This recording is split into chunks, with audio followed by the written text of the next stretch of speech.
Hey guys, we're live. Welcome to Calm Belly TV.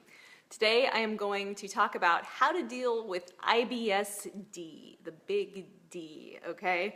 So I'm going to give you 4 ways to deal with it. I bet at least one of them you have not heard, so stick around with me and hopefully we're going to get you some real help and some real information for you to explore new solutions to this major problem.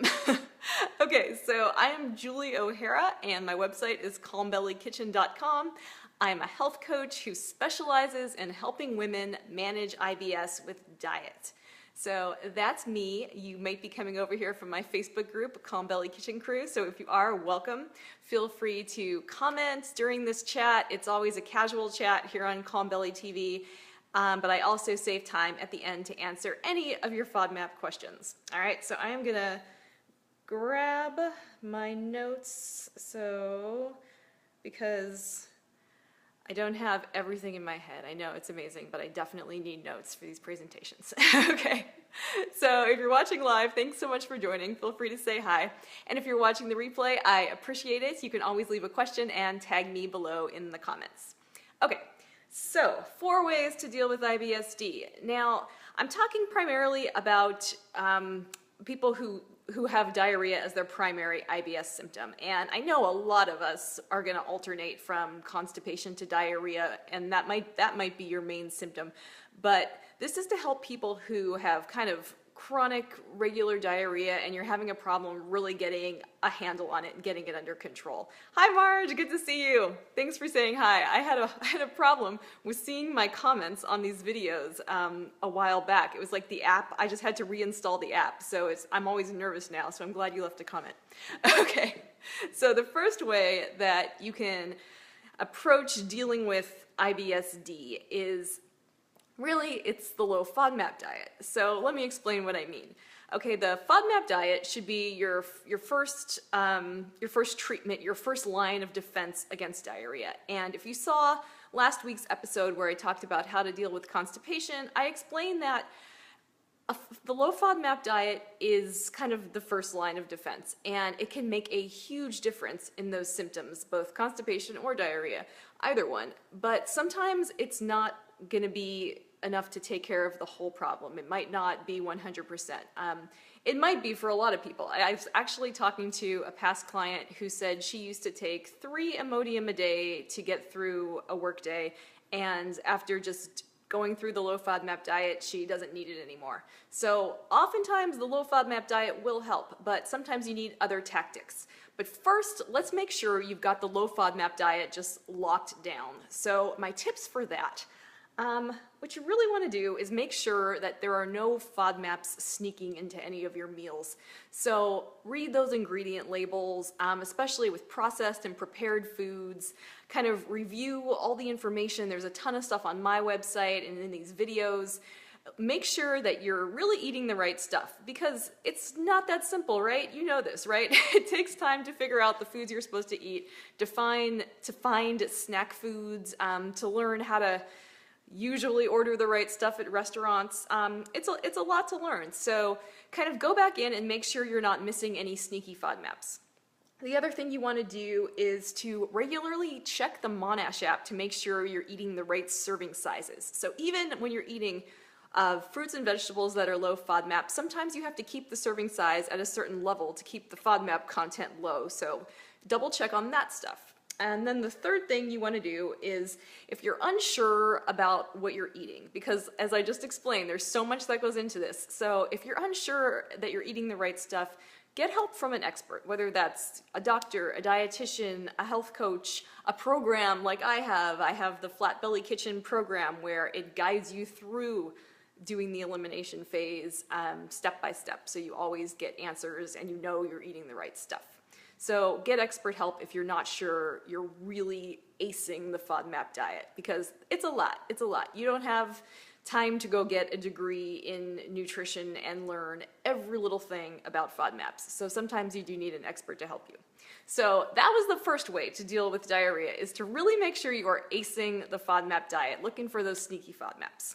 Okay, number 2, the second way you can deal with IBS-D, and we're kind of progressively going to get a little more you know, it's kind of like, I would say, try these things in this order, okay? It's not just kind of random tips. I think your first thing is to really ace the FODMAP diet, and then your next thing, I would say, is to look at your fiber intake. So this is number 2, look at your fiber intake. Now, we know that a high fiber diet is supposed to, you know, make you go, right? And you don't have that problem if diarrhea is your primary symptom. So even if you're eating low FODMAP fruits and veggies, you want to kind of make sure you're not getting too much of that roughage, too much of that fiber from all those healthy foods, because it might just be kind of enough to push you over the edge and to sort of trigger that response that you're already prone to, you know, to have that diarrhea response.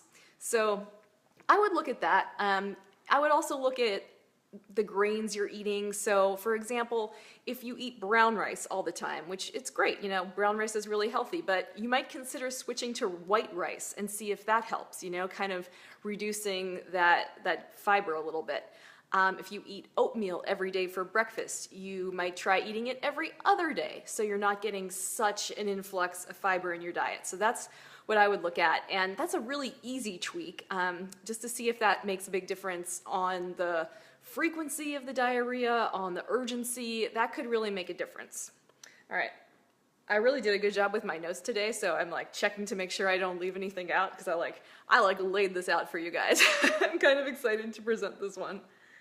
Okay. Oh, another thing with your fiber intake, if you're kind of eating fruit, I always talk about how fruit is one of the hardest foods on your body to digest, and it's true, even the low FODMAP fruits. So if you're kind of eating fruit throughout the day, consider cutting it back to having one piece of fruit just in the morning when your body's kind of fresh and your digestion is really up and running. So try that, and you don't have to do all of these things all at once forever. Just give them a try and see if they help, and if not, try the next thing. So that's looking at your fiber intake. That's the second way to deal with diarrhea, the big D. Okay, number 3, moving on. So we're getting progressively, like, you know, next thing. If this doesn't work, let's get a little more complex.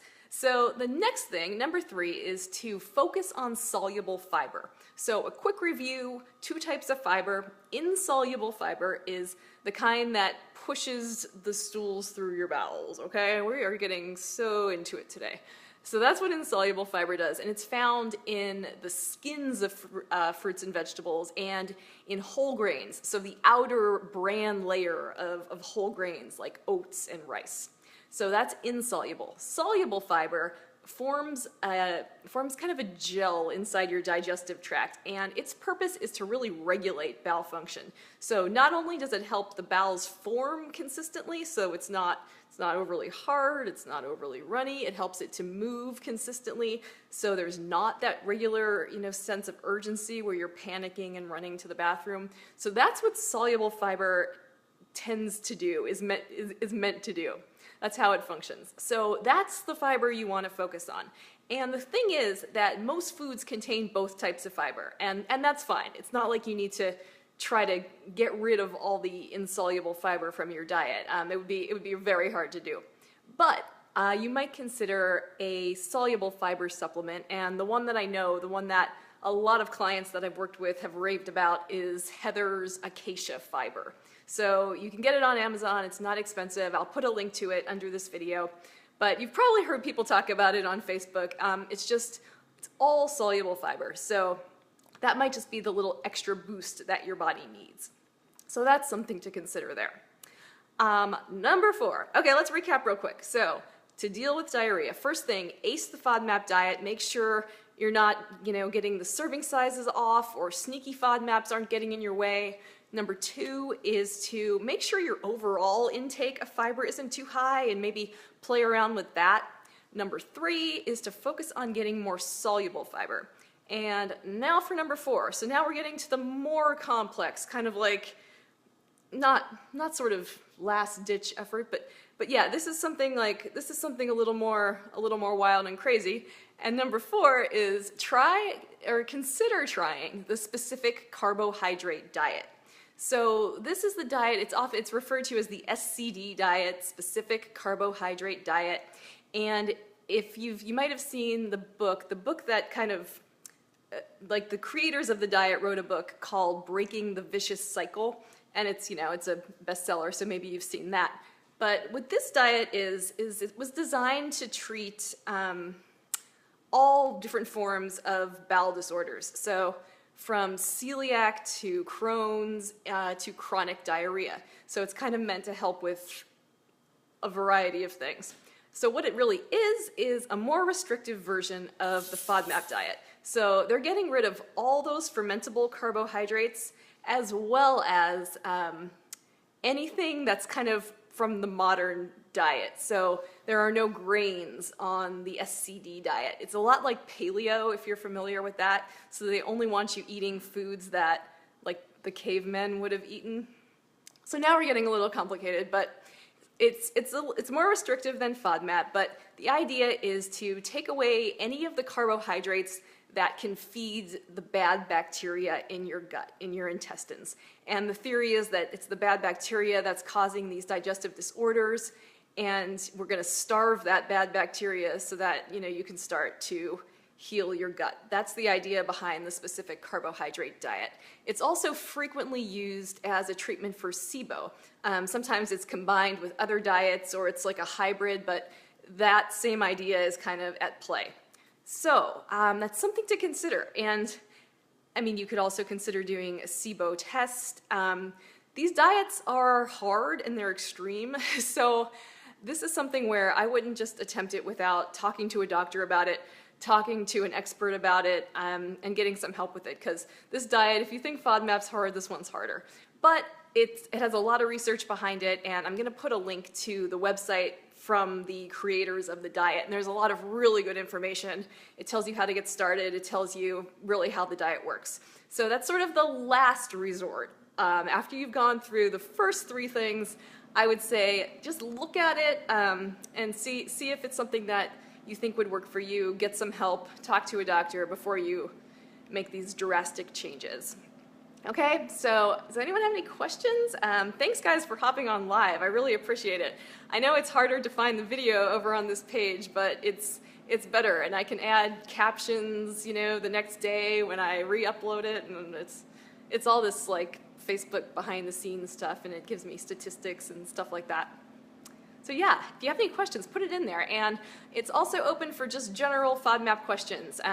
If you're new, if you're wondering about something, I'm happy to answer your questions.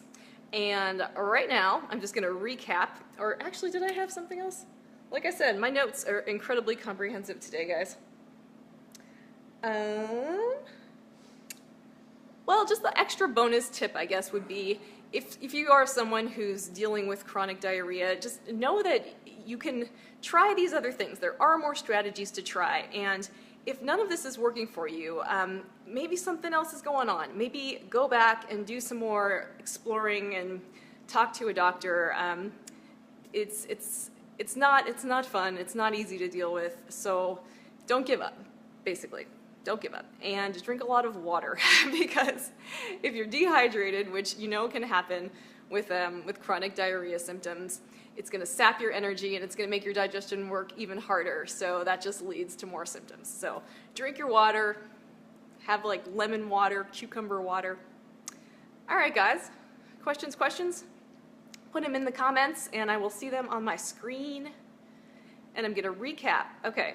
So the 4 ways to deal with constipation, or with diarrhea from IBS. First off, ace the FODMAP diet. Make sure you kind of got all the serving sizes and all the foods really figured out. Get some help if you're having a hard time with it. Number 2 is to look at your overall fiber intake and see if you can modify that. Number 3 is to focus on getting a little more soluble fiber, which is the one that really regulates bowel function. And then number 4, if all those other steps aren't really cutting it, look at the specific carbohydrate diet. And I will put a link to that below this video. All right, I'm not seeing any questions. Or just say hi. You can always say hi. I see a bunch of you here. Okay, and also, super important, so this is part 2 in the series. Part 1 was on how to deal with constipation. It was 3 things to do and 1 thing not to do. You can find that video actually under the videos tab right here on my page. And then next week is part 3, the final part of the series, and it's going to be on how to deal with bloating. So in the poll that I did in our group, I saw that bloating is the most common symptom, or more people rated that as their most common symptom. So I've got really, really good stuff for you coming next week on how to deal with bloating besides the FODMAP diet. Lots of other things that you may not have considered or tried yet.